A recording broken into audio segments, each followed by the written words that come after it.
Почитувани, добар ден, започнуваат вестите на Канал 8. Отчет за работењето на комуналното предпријатие Солидарност од Виница во изминатиот едногодишен период на новото раководство.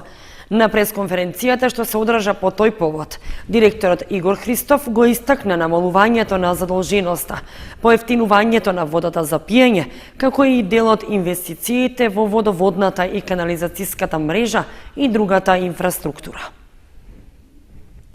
Иако условите за работа беа отежнати, во изминатиот едногодишен период постигнавме солидно подобрување на резултатите во работењето, со што постепено се стабилизира и финансиската состојба во предпријатието, рече директорот на комуналното предпријатие Солидарност од Виница Игор Христов на пресконференцијата на која направи отчет за досегашните активности на новото раководство. При тоа, тој нагласи дека фирмата постепено се раздолжува, а се подобрува и наплатата на поборувањата од физичките и од правните лица. Насадив фирма во лоша, односно тешка финансиска состојба, со наследни односки од околу 15 милиони 35 илјади денари. За оваа година, со работа, со труд, успеавме да го намалиме долгот, тоест према фирмите за 870 илјади денари, а према установите за 245 илјади денари. Исто така, околу побарувањата од физички и правни лица, со зголемен ангажман на нашите служби, успеавме да ги намалиме побарувањата за 400.000 од физички лица и околу 250.000 од правните лица. Околу делот во комуналната хигиена имаме нарачано 60 нови контейнери, од кои 41 се стигнати и се разместени низ градот. Очекуваме уште последните 19 да стигнат во секој момент. Со тоа што старите ги репарираме и ги носиме во селските населби. Почнавме со изработка во собствена механичка работилница на столбни канти за отпад, кои што не чинат 3 пати поевтино отколку да ги купуваме. До сега произведени и наместени низ градот се околу 55-6. Имаме материјал овде за уште околу 90 и планираме до крајот на зимата да ги смениме сите низ градот Виница. Христов потенцираше оти во изминатата година се работело и на подобрување на инфраструктурата во водоснабдувањето и одводот на отпадните води. Во моментот се реконструира водоводната линија на улицата 4 Македонска бригада во Виница, а слични активности веќе имало и во Јакимово, Градец и другите населени места во општината. Веќе е усвоена програмата за одржување улици и патишта, што се очекува да биде одобрена од Советот на општината. За зимскиот период веќе се набавени 20 тони сол и 50 метри кубни песок за посипување на коловозите. Посебно беше потенцирано оти виничани плаќаат најниска цена за водата за пиење, како и за одвод на отпадните води. Околу тарифирањето на водните услуги, односно цената на водата, сме меѓу првите во Македонија што со дадените цени од Регулаторна комисија за енергетика и водни услуги на Република Македонија ги поминавме цените и на управен одбор и на Совет на општина Виница и можем да кажам дека ја намаливме цената на водата и сега имаме цена една од најниските во Република Македонија, кој изнесува 22,5 денари за метар кубен вода. Исто и канализацијата е земана најниската понудена можност од Регулаторна комисија. Значи најниски се од нивни обсек. На пресконференцијата Христов нагласи дека се работи на проширување на локацијата на градските гробишта, со што ќе се добијат дополнителни 10.500 метри квадратни.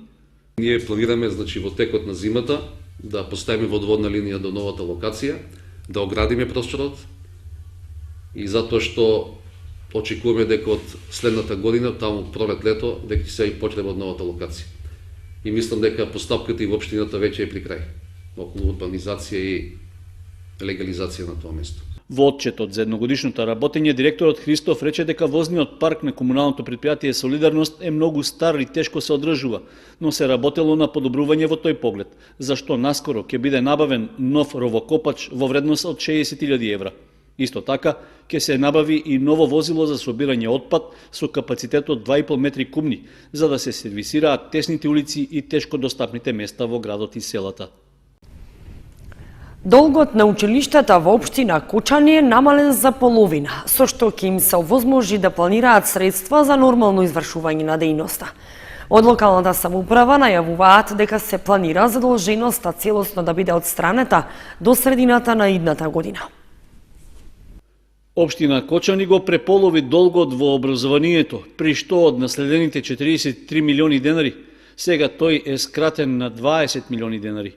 Средствата се обезбедени од буџетот на Република Македонија преку Министерството за финансии, а со Законот за финансиска подршка на единиците на локалната самоуправа и единките корисници што се основани од нив за финансирање на доспеани, а не наплатени обврски. Пријавената состојба како долг на општинските образовни институции во Кочани, која заклучно со септември 2018 година изнесуваше 40 милиони и 595 илјади денари, сега е намалена за 51%. Од општината планираат постепено да се нормализира финансиското работење на училиштата, кои беа заглавени во долгови пред се по основ на училишниот превоз. Најголеми должници остануваат средното училиште Гошо Викентиев и основното Никола Карев. Со одлука на Советот на општина Кочани на последната седница беа наменети дополнителни средства со кои се расчисти долгот во основното училиште Свети Кирил и Методи. Со ваквата подршка од Централната буџетска каса, целиот долг на училиштата би требало да биде отплатен до средината на 2019 година. Намалувањето на долговите во училиштата значително ќе придонесе за поуспешно решавање на тековните проблеми, како и за задоволување на потребите за нови инфраструктурни инвестиции. Завршна средба од проектот Сите заедно на училиште се одржа во основното училиште Раде Кратовче. Средбата е дел од проектот градење на посебно граѓанско општество за унапредување на напорите за образовна инклузија на ромите, имплементиран од Ромски ресурсен центар Скопје, а финансиран од Европската унија. Градење на посебно граѓанско општество за унапредување на напорите за образовна инклузија на ромите е насловот на проектот кој што беше спроведен и со ромските ученици од Кочани.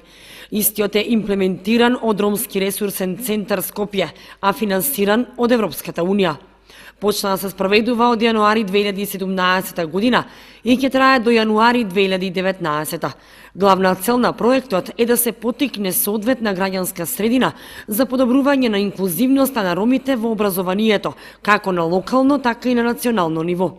Таргет група се ученици роми кои што се вклучени во образовниот процес и деца роми кои досега не биле вклучени во воспитно-образовниот процес или биле вклучени па поради одредени причини се осипале во процесот на образование. Друга целна група се и локалните ромски граѓански организации, кои што делуваат и работат на полето на образованието на ромите. Целта е да се делува сите деца да бидат вклучени во образовниот процес, но и покрај ваквите активности, сепак проблемот со вклученоста или невклученоста на ромите во образованието продолжува и понатаму, велат од Ромскиот ресурсен центар Скопје. Знаеме дека во изминатиот период, па можеме да кажеме во изминативе 10 години, доста се работи во полето на образование на роми и Истокот е особено активен во тој поглед.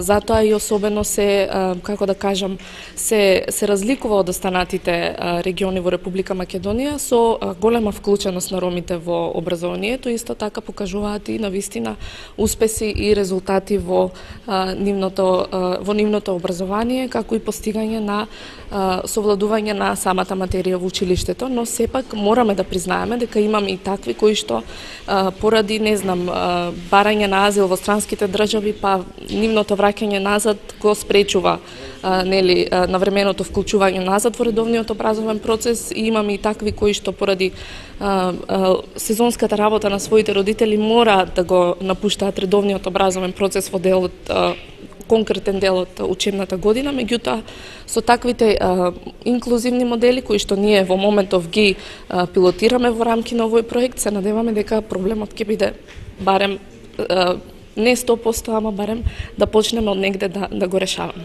Проектот се реализира во соработка со невладината организација Авена, како и со основните училишта Раде Кратовче и Малина Попиванова, каде бројот на ученици од ромска популација е поголем. Осипувањето на ромските ученици во образованието продолжува, велат и директорите. Учествуваат ученици од нашето училиште и ученици од основното училиште Малина Попиванова, кои изработија цртежи, овие цртежи овде што се прикажани, комисијата составена од наставниците по ликовно и еден представник од невладената организација ги оценуваа и одредија дека 3 од нив ќе бидат наградени со прва, втора и трета награда. На тој начин да се направи едно завршување или како една завршна средба во врска со овој проект. Инаку само можам да кажам уште една работа, дека нашето училиште Раде Кратовче има прилично голем број на роми кои учат во нашето училиште. Еве, например, оваа година 2018-2019 имаме вкупно 181 ром, односно ученици кои учат овде, а оваа година во прво одделение се запишани 33 ученици од вкупно 67 правачиња. Значи, ние имаме интерес да соработуваме со сите невладени организации, да и помогнеме на учениците, особено од таа ромска популација, бидејќи се уште можеме да кажеме дека тие имаат проблеми при вклучувањето во образовниот процес и континуирано следење на наставата. Проблемот е тоа што, например, имаме запишување на ученици во одделенска настава, а понатаму во предметна настава тие почнуваат да се осипуваат. Еве, како пример можам да ви кажам дека моментално оваа година 2018-2019 учебна одделенска настава имаме 125 ученици, а предметни имаме само 56. Значи, тоа доволно покажува дека бројот на ромските ученици се осипува постојано. Во активноста што беше подготвена учествуваа ученици од двете основни училишта Раде Кратовче и Малина Попиванова, кои насликаа цртежи и беа оценувани од комисија составена од наставници по ликовно образование и невладина организација. Најдобрите 3 добија награди. Започнаа информативните средби на терен со земјоделците за реализација на проектот за консолидација на земјоделското земјиште во Македонија. Во пробниот период за спроведување на активностите се опфатени и жителите на Спанчево и Соколарци, со кои представници од Организацијата за храна и земјоделство на Обединетите нации ФАО одржаа средби. Во рамки на проектот за консолидација на земјоделското земјиште во Македонија се одржаа индивидуални средби со жителите на селата Соколарци и Спанчево, со представници на Организацијата за храна и земјоделство на Обединетите нации ФАО, кои им ги објаснуваа целите и придобивките од окрупнувањето на земјоделските парцели. Овие активности се дел од процесот на спроведување на студиите за изводливост како прва фаза од постапките за консолидација на земјоделското земјиште, а кои треба да покажат дали таа е изводлива во секое од идентификуваните потенцијални области низ државата. Земјоделците добиваат една парцела, поголема, со правилен облик, која дозволува да значително се намалат трошоците за производство. Тоа значи помалку трошење на нафта за механизацијата, но исто така и помали трошоци за ѓубриво или за други инпути кои се потребни за земјоделството. Понатаму, друга придобивка е дека кога има една поголема парцела, земјоделецот може да планира за помалку пари позначени инвестиции во технологија, например да стави систем капка по капка за наводнување или мрежи за заштита од сонце или од град или друг тип на инвестиции кои се потребни. И третата придобивка која не е за воопшто за подценување, самата земја добива доста на вредност затоа што правилна голема парцела која има пристап до потребната инфраструктура, одводнување или пристап до полски пат, во секој случај вреди повеќе од колку 10 парцели расцепкани низ полето. Земјоделците и собствениците на земјоделско земјиште од Соколарци и Спанчево изразија заинтересираност за проектот за окрупнување на површините, при што очекуваат и придобивки од неговото имплементирање. По моја сметам дека најпрво ќе ми се намале работната рака. Како второ, нема да имам толку трошкове. Нафта нема да трошиме толку. А што е најважно, ќе ми се зголеме најверојатно производството на производството. Килажа ќе имаме повише од декар тие работи. И ќе имаме голема придобивка ја само тоа. Проектот во ведување на национална програма за консолидација на земјиште Мајнланд ФАО го реализира со 2,5 милиони евра од фондовите за предпристапна помош на Европската Унија. Подршка дава и Министерството за земјоделство, шумарство и водостопанство во рамки на националната стратегија за консолидација на земјиштето до 2020 година. Дводневна обука како дел од проектот Младите успеваат заедно, имплементиран од Центарот за култура, комуникација и едукација на ромите Светла Иднина од Кочани, се одржа во ресторан Амор. Од истата произлезе дека општина Кочани има потреба од формирање на младински центар, во кој младите ќе се собираат и ќе разговараат и ќе даваат идеи за решавање на проблемите со кои се соочуваат. Општина Кочани има потреба од младински центар за собирање на младите и развивање нивни идеи и иницијативи за решавање на проблемите со кои што се соочуваат. Беше речено на дводневната обука за јакнење на капацитетите на младите, што се реализираше во ресторан Амор во Кочани во рамки на проектот Младите успеваат заедно, имплементиран од Центарот за култура, комуникација и едукација на ромите Светла Иднина од Кочани, подржан од проектот на УСАИД за граѓанско учество.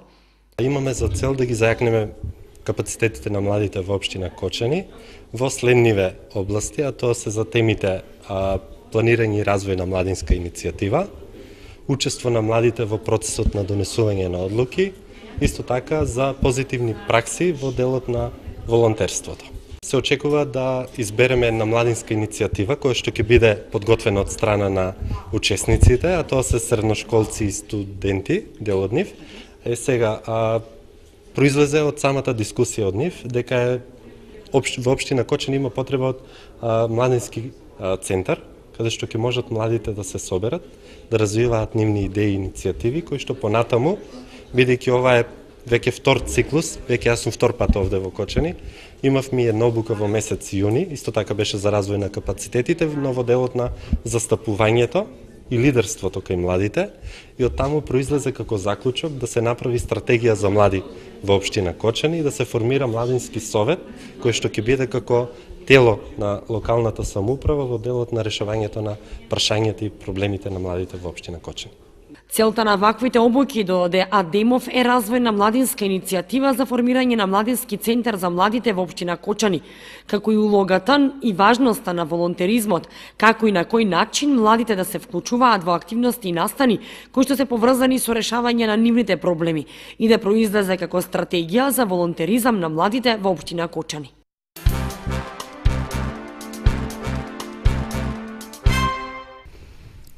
Крводарителска акција спроведе Црвениот крст, општинска организација Кочани со учениците од Средното училиште Гошо Викентиев.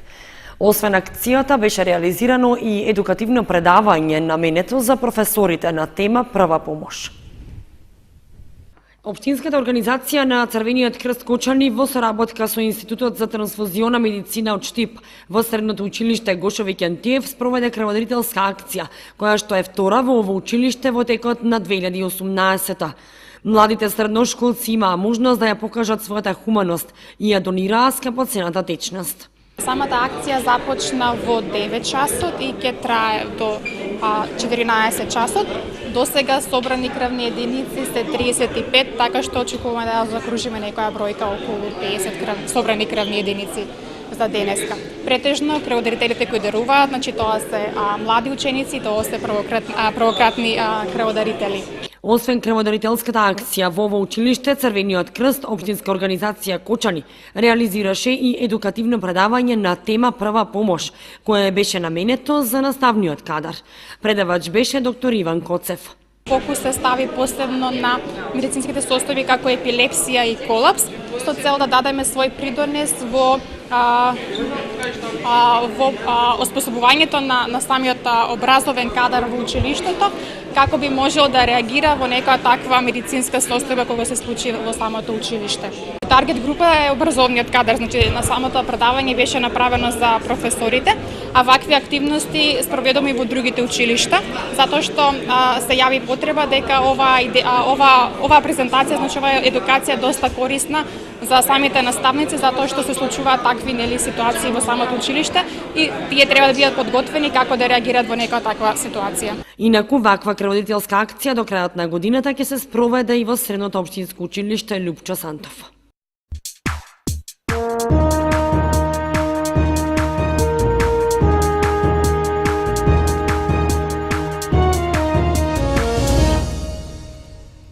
Следува информацијата од спортот. Борачите на Спартак конечно добија пристојни услови за одржување на своите тренинзи. По неколкогодишниот проблем со прокиснување на салата во која тренираат, со помош на локалната самоуправа и одредени фирми, конечно се санираше кровот. Боречкиот клуб Спартак конечно делумно го реши проблемот со подобрување на условите во салата во која што ги одржуваат тренинзите. Пред неколку месеци таа беше целосно прокисната од поројните дождови, со накиснат кров и со чести поплави, па борачите и членовите беа принудени тренинзите или да ги одржуваат во штип, или воопшто да не ги одржуваат. После поројните дождови кои настана во текот на мај и јуни, салата беше прокисната целосно, имавме пауза од 2 месеци, немавме тренинзи. Со помош на одредени фирми, со залагање од страна на градоначалникот, успеавме да ја санираме салата, да ја вратиме во една добра состојба и не возможија тренинзите да почнат во почетокот на август месец. И сметаме дека уште некои ситници има да се регулираат, но со текот на времето ќе го решиме и тоа.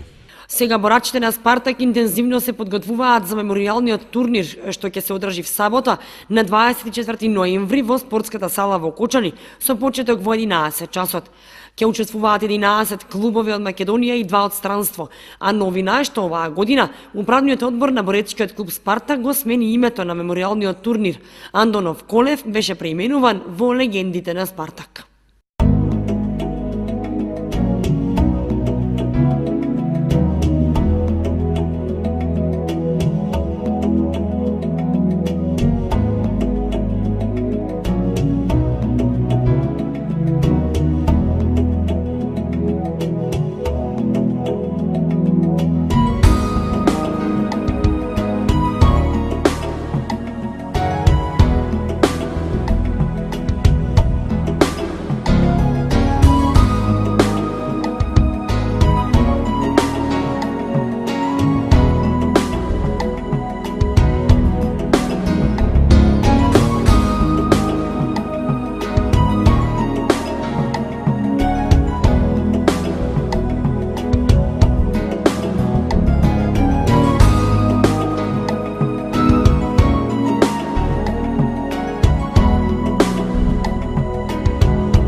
Почитувани, тоа беше се што ви подготвивме за ова издание на вестите на Канал 8. Ви посакуваме пријатна вечер. Довидување.